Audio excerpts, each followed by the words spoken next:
Welcome to Booktopia TV.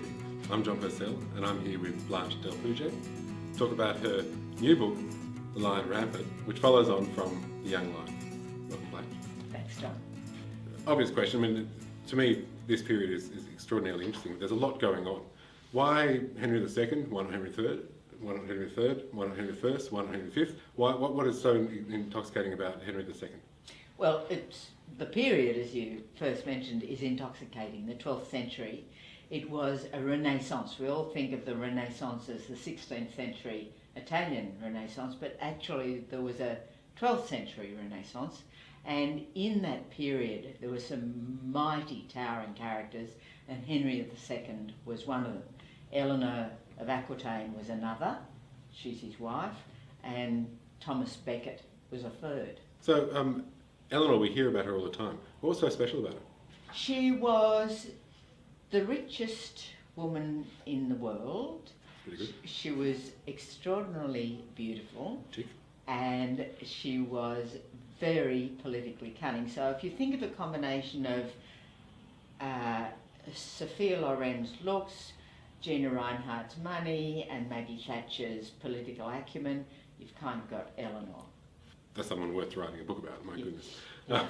So the two of them got together. So there are characteristics within Henry II which are empire building. Is that the... Empire building, and most importantly, he introduced to the world the concept of the rule of law, without which we don't really have civilization. If you look at those countries that don't have the rule of law. He was a great empire builder. He was a very, very competent king. He was a very good administrator. He brought a chaotic country, which was England, to become a prosperous and well-run country. And then he had a huge empire in France through marrying Eleanor. So in that time, were people thinking that it was France that owned England, or that England was definitely ruling France? Neither of those things. No. They were a one entity. It's strange.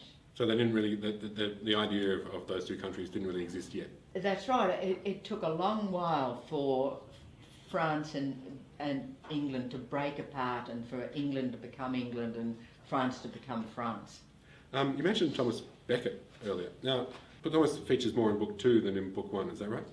Yes, he just comes into the very end of book 1, but he features very strongly in book 2 because by book 2, in The Lion Rampant, Henry is the King of England, and he makes Thomas his Chancellor.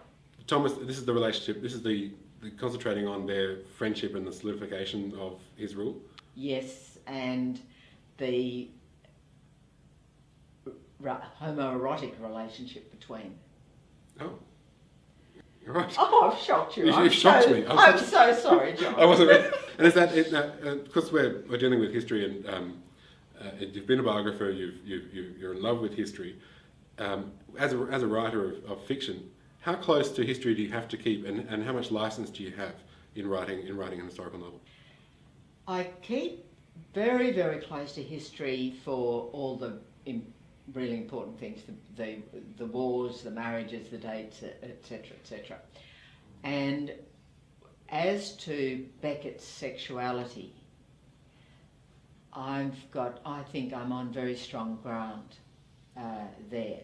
That he was actually, as they called them in those days, sodomite, and that he was very much in love with the king. Right. That wasn't just propaganda against him, by any chance? No. The French are rather fond of Becket, they're more so than the English. And many French people go across the channel just to go to Becket's shrine at Canterbury. So in these books, there seems to be people get to have a lot of sex. There's a lot of sex in this period. Is this because they're unplugged? Is this because they're off the grid? They've got more time in their lives, that they're not constantly on email, not constantly looking at the internet, on TV, that they're actually got more hours in the day? That's very, very helpful. It was also very, very helpful that there were no sexually transmitted diseases in those days. Gonorrhea didn't come for another 150 years. Syphilis didn't come, and there had been syphilis centuries earlier, but it completely died out.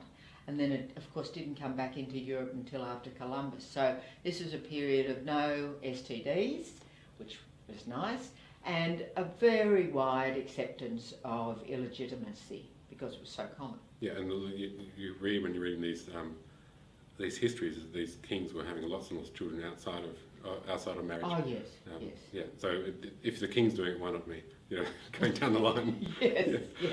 Because when you think of, there are times in history where when we think of it, we think of, like with chivalry and the like, we think of people, men devoting themselves to the idea of womanhood and being chaste and all that sort of stuff. And when we think of the Victorian era, we think of them being very chaste as well. And yet we know now that the Victorians were obsessed with sex. Complete hypocrites. Yes. And so this period again, there's far more of going on behind the scenes and outside of the big cathedrals being built and all the kneeling and the praying. Well, the period of supposed chastity of a knight's devotion to his lady was a little bit later. That was only just starting in this time. That concept was just starting to come in. But the aim of the knight was always to seduce the lady. Right. And she was almost invariably married. And this is a big planned historical series. So you've got, was it 4 books that you're going to be planning out and writing? Yes. So I've written 2. And I've got 2 to come. And will we be following Henry the whole way through, or we'll move on to? No, we'll follow Henry's life. Right. From his birth to his death. That's the arc. Right. Okay. Thank you very much for talking with us, Blanche. It's been wonderful. I'm very eager to get into The Young Lion. I want to jump straight in and lose myself in that period. I'm going to take it on my Christmas holidays and lose myself in there. Thank you very much. Thanks, John. Blanche's books are available at booktopia.com.au right now.